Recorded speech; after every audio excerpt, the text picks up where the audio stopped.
On August 9, 1945, Japanese border troops in eastern Manchuria heard something that did not sound like an invasion at first. It was rain, heavy rain, falling hard enough to hide movement along the border. Then Soviet sappers began cutting through wire, and assault groups moved forward in the dark. For nearly 4 years, Japan had counted on the Soviet Union to stay out of the Pacific War. In Tokyo, some leaders still hoped Moscow might help negotiate a way out. But in Manchuria, at that hour, the truth arrived without ceremony. The country Japan wanted as a mediator had become its enemy. The first danger was not even the artillery. That came next. The first danger was the silence before it. The Kwantung Army, Japan's last great field army outside the home islands, had spent years surrounded by its own reputation. It had ruled Manchuria like a military empire. It had guarded railways, mines, factories, cities, puppet officials, prison camps, and border fortresses. It had been spoken of as the sword of Japanese power on the Asian mainland. But when Soviet guns finally entered the war, they did not meet the army Japan imagined it still had. They met an army hollowed out by years of defeat, overconfidence, bad assumptions, and men left standing inside a plan that no longer matched reality. That is the dark answer behind the title. Soviet artillery did not just blow holes in Japanese defenses. It exposed the lie underneath them. It showed that Japan's last great army was not ready for the kind of war that was coming. Please subscribe to Drafted History for more forgotten history and declassified stories. Watch till the end, because the truth is not that simple, and comment on your country below. Japan thought Manchuria was not a side possession. It was one of the pillars of the empire. After Japan seized the region in 1931 and built the puppet state of Manchukuo, the Kwantung Army became more than a military force. It became a ruler, a police power, an industrial guard, and a symbol of Japanese destiny on the continent. Rail lines carried resources. Factories fed the war machine. Cities like Harbin, Mukden, Changchun, and Mudanjiang connected Japan's occupation system across northeastern China. For years, the Kwantung Army looked powerful because it stood over people who had very little power against it. Chinese civilians had lived under occupation. Forced labor, military policing, and fear were built into the system. Allied prisoners were held in camps such as Mukden. Japanese settlers lived across the region, often believing the empire around them would last. Officers studied maps of border fortresses and imagined a Soviet attack coming in the old expected way, through fixed lines, across known approaches, into prepared killing zones. That belief was arrogance. Not every Japanese soldier in a trench was arrogant. Many were young, poorly trained, hungry, frightened, or trapped. The arrogance belonged to the command culture that believed reputation could replace readiness. By 1945, Japan had pulled many of its best men, weapons, and units away from Manchuria to face disaster elsewhere. The famous Kwantung Army still had a name that sounded dangerous, but much of its strength had been drained. General Otozō Yamada commanded it, yet even his army was no longer the sharp instrument Japan had once advertised. Meanwhile, the Soviet Union had changed. The Red Army that faced Japan in 1945 was not the broken force Japan had watched in earlier years. It was the army that had survived Hitler, fought from Moscow to Berlin, learned combined arms warfare under brutal pressure, and moved huge formations across impossible distances. By the summer of 1945, Soviet planners were not thinking like men preparing a border raid. They were preparing a theater-wide offensive. The plan was the Manchurian Strategic Offensive, remembered in the West as Operation August Storm. Marshal Alexander Vasilyevsky directed the operation. Marshal Rodion Malinovsky's Transbaikal Front would strike from Mongolia and the west. Marshal Kirill Meretskav's First Far Eastern Front would drive from the east. General Maxim Perkyev's Second Far Eastern Front would press from the north. Instead of hitting one gate, the Soviets would break into the room from several walls at once. This was where artillery became more than noise. Soviet guns, mortars, rocket launchers, and self-propelled guns were part of a moving machine. They were tied to tanks, infantry, engineers, supply columns, and air power. The goal was not only to destroy a bunker. The goal was to freeze the Japanese command system, tear open strongpoints, cover river crossings, isolate positions, and keep the Red Army moving before Japanese headquarters could understand the shape of the attack. That last point mattered because Tokyo had been living inside a diplomatic fantasy. On July 26, 1945, the United States, Britain, and China issued the Potsdam Declaration. It demanded Japan's unconditional surrender and warned of destruction if Japan refused. Japan did not accept. Behind the scenes, Japanese officials still hoped the Soviet Union might help mediate a better peace. Ambassador Naoto Sato in Moscow kept trying to get a response from Soviet leaders, but Sato himself understood that Japan's position was weak. The government wanted mediation without giving Moscow a real peace offer strong enough to end the war. Then, on August 8, Soviet Foreign Commissar Vyacheslav Molotov received Sato and gave him the message that ended the illusion. From the next day, August 9, the Soviet Union would consider itself at war with Japan. That was the first shell before the shells. A diplomatic blast that hit Tokyo, Changchun, Harbin, and every Japanese unit waiting in Manchuria. Within hours, the Red Army moved. On the eastern border, Soviet assault units used darkness and rain to get close. In some sectors, they did not begin with the huge artillery preparation Japanese defenders might have expected. Surprise was too valuable. Sappers cut wire. Small assault groups crossed.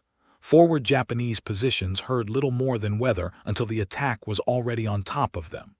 Then the larger Soviet force followed, and artillery began doing its work where it was needed most. In the west, the danger was even more disturbing because Japanese planners had badly misread the terrain. The Transbaikal Front crossed from Mongolia toward the Greater Khingan Range, a region many Japanese officers had treated as too difficult for a major mechanized offensive. Deserts, mountains, distance, bad roads, and supply problems were supposed to slow or stop a force that large. But the Soviets brought the experience of Europe with them. They had moved armies across ruined landscapes before. They had learned how to force momentum through places that looked impossible on a map. Imagine being a Japanese officer in Manchuria that morning. Reports come in from the east, then from the west, then from the north. Not one attack, not a probing action, not a border incident. An entire front is moving. Tanks are already crossing ground that was supposed to protect you. Artillery is not only falling in front of the defense line. It is reaching roads, crossings, communication points, and positions that were not supposed to be threatened yet. At first, it looked like confusion. Then it started to look planned. The Kwantung Army's old defensive thinking was built around holding fortified border zones long enough to slow the Soviets. But Operation August Storm did not politely fight the war Japan had prepared for. Soviet forces bypassed, overwhelmed, or surrounded positions wherever possible.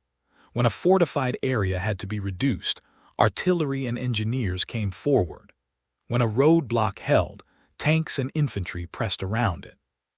When Japanese troops tried to stand in isolated pockets, Soviet firepower made those pockets smaller.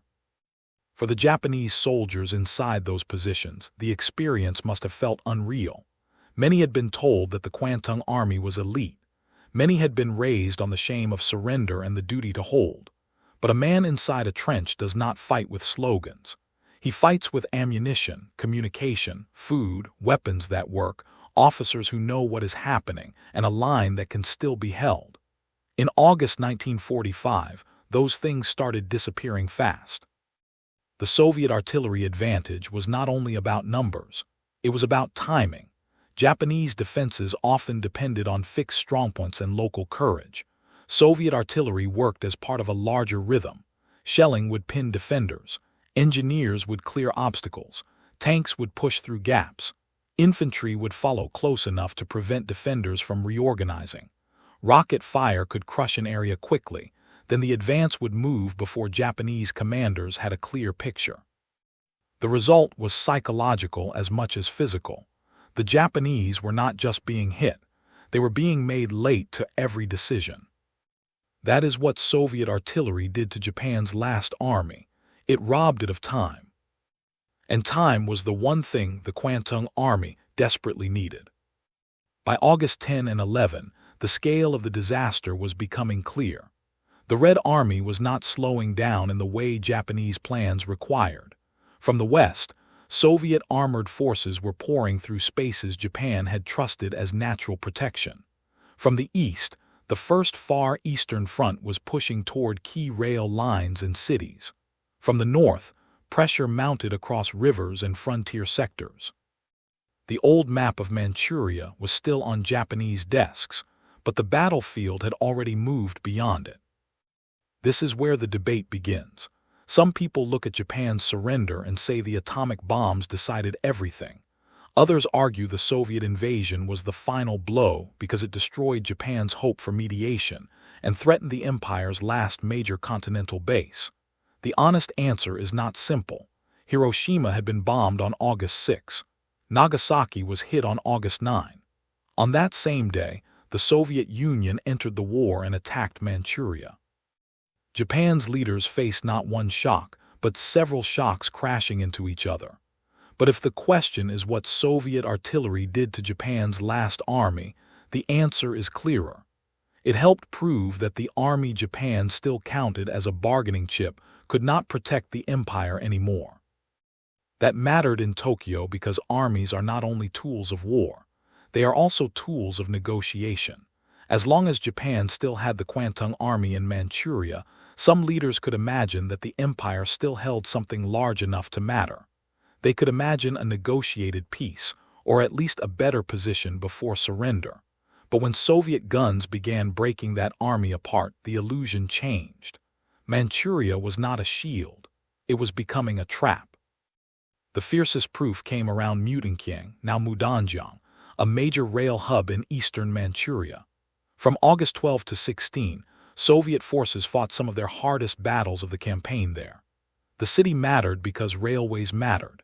In a land campaign that large, rail lines meant movement, supply, escape, and control. If the Soviets broke through Mutanchiang, the eastern defense system would be split, and the road toward Harbin and deeper Manchuria would open wider. The Japanese did not simply run. Around Mutanchiang, elements of the Japanese Fifth Army fought hard from trenches, pillboxes, fortified hills, and artillery positions.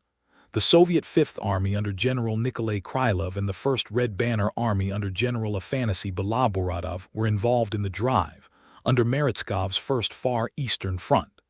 The fighting was close, bitter, and costly.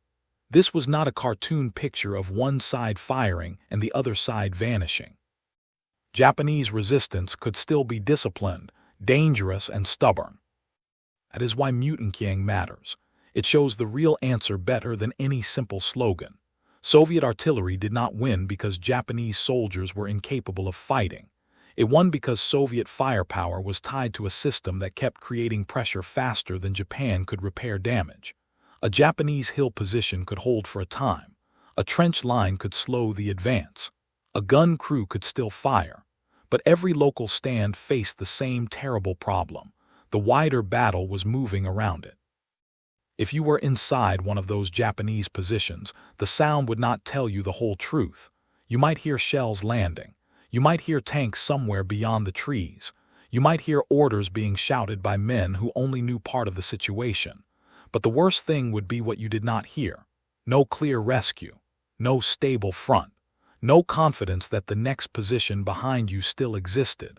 No proof that Tokyo understood what was happening. If you are still watching, subscribe and like the video. Then drop your thoughts in the comments. Was history told right, or are we missing something? Around Mutanchiang, Soviet artillery stripped away the illusion of the perfect fortress. It broke up defensive lines, suppressed strongpoints, and opened space for infantry and armor. In some areas, Soviet units had to take fortified hills one by one. The Japanese made the attackers pay, but the Red Army kept coming. And when the Soviets found resistance too hard in one place, they did not always waste time trying to crush it from the front. They adjusted, bypassed, shifted pressure, and threatened the rear. That was the nightmare. The old Japanese plan required the Soviets to be predictable. They were not. By August 15, Emperor Hirohito's surrender broadcast reached the Japanese people. For many listeners, the language was formal and difficult, but the meaning soon became clear. The war was ending. Japan would accept surrender. Yet in Manchuria, the guns did not simply stop at the sound of the emperor's voice. Orders moved slowly. Some units were cut off. Some did not believe what they heard. Some commanders hesitated. Some soldiers had been trained so deeply against surrender that the order itself felt impossible to process. That was the moral break. At the top, Japan had demanded obedience for years. It had told soldiers that surrender was shameful. It had built an empire on discipline, fear, and sacrifice. Then, when the empire could no longer survive, it needed those same soldiers to stop. But a command culture cannot always reverse itself in one broadcast. Men who had been told to die before surrender now had to believe that surrender was loyalty. What would you have done if you were a young soldier in a bunker, hearing rumors that the emperor had spoken, while shells still landed outside and officers argued about whether the message was real? That question is uncomfortable because it does not excuse the empire. It simply reminds us that the human beings trapped inside collapsing systems often receive the truth too late. General Otozō Yamada ordered the Kwantung Army to surrender after Japan's decision. But surrender across a battlefield that large was not a clean act. Manchuria was vast. Units were scattered. Communications were broken. Soviet forces were still advancing. Japanese civilians, settlers, soldiers, colonial officials, and prisoners of war were all caught in the same collapsing world. Every hour brought more fear because nobody knew where authority still worked. The most haunting symbol of that delay was Hutou Fortress, near the Ushiri River on the Soviet border. The Japanese had built border fortifications across Manchuria for years, imagining they might hold back a Soviet assault. Hutou was one of the strongest of these positions. It had underground facilities, artillery positions, and a garrison that became isolated as the campaign unfolded. Even after the emperor's broadcast, fighting continued there. Later accounts describe defenders who either did not receive clear surrender orders or did not accept them as real. Soviet forces kept attacking. Japanese resistance continued until late August, with the last survivors emerging around August 28. Hutou is where the title becomes colder. By then, Japan's last army was already finished as an army. Its lines were broken. Its command authority was collapsing. Its strategic purpose was gone, yet men still fought in underground positions because war does not end at the same time for everyone. On paper, surrender can be declared. On the ground, men may still be waiting in darkness, still listening for orders, still believing the next blast means duty has not ended. So what did Soviet artillery do there?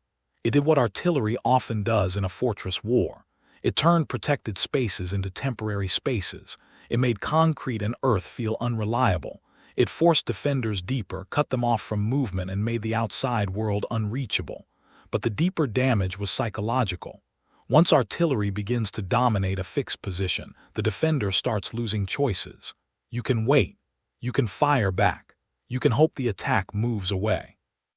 But if no relief is coming and no order can be trusted, courage begins to look less like victory and more like being buried alive by a decision someone else made.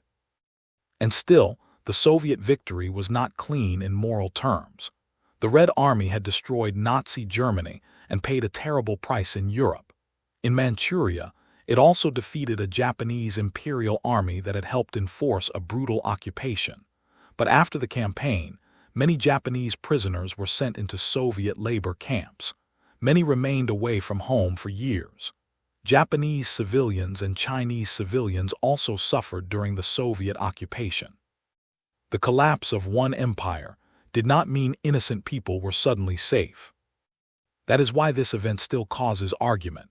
Was the Soviet invasion the real reason Japan surrendered? Was it the atomic bombs? Was it both together? Did Tokyo fear the destruction of cities more, or the loss of Manchuria and the entry of a communist power into the war? Historians still debate the balance. But for the Kwantung Army, the debate was answered on the ground. The Soviet entry meant Japan's continental shield had failed. Soviet artillery helped make that failure visible, audible, and irreversible. The twist is that Japan's last army was not crushed because it lacked bravery. It was crushed because bravery cannot fix a broken strategy. It was crushed because an arrogant high command believed old assumptions would hold against a modern combined arms offensive. It was crushed because fortified lines were treated like permanent answers, while Soviet planners treated them as problems to bypass, isolate, or break. It was crushed because the army's image was stronger than its real condition. A soldier can be ordered to hold a hill. He cannot be ordered to make a dead plan alive again. By the end of August 1945, Manchuria had fallen. The Kwantung Army was disarmed, captured, scattered, or dead. The puppet state of Manchukuo disappeared. Soviet forces moved into northern Korea, helping shape the divided future of the peninsula. Manchuria later became a key space in the Chinese Civil War.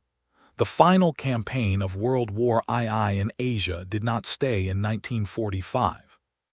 Its consequences moved forward into the Cold War, into communist victory in China, into the division of Korea, and into the uneasy map of East Asia that still matters today.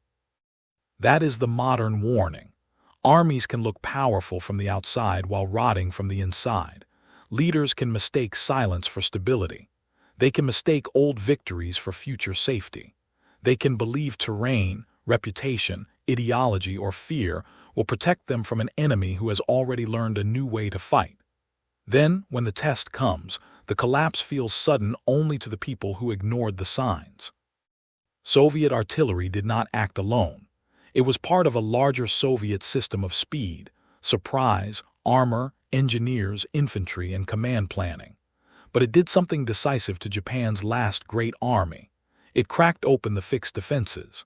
It cut through the confidence of men who thought concrete, distance, and old prestige could stop a force moving from 3 directions.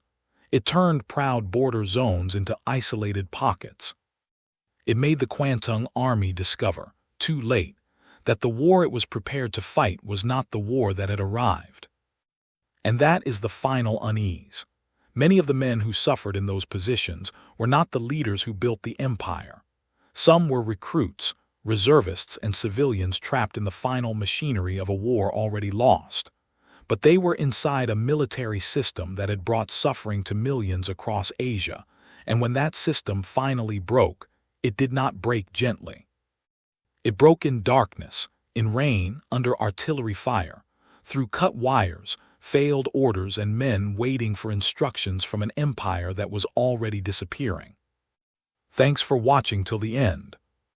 Subscribe to Drafted History, like the video, and share your thoughts below. Then watch another story from the channel. So here is the question that still hangs over Manchuria. When an army keeps fighting after its purpose is gone, who carries the blame, the soldiers in the bunker, the commanders who lied to them, or the empire that taught them surrender was worse than death?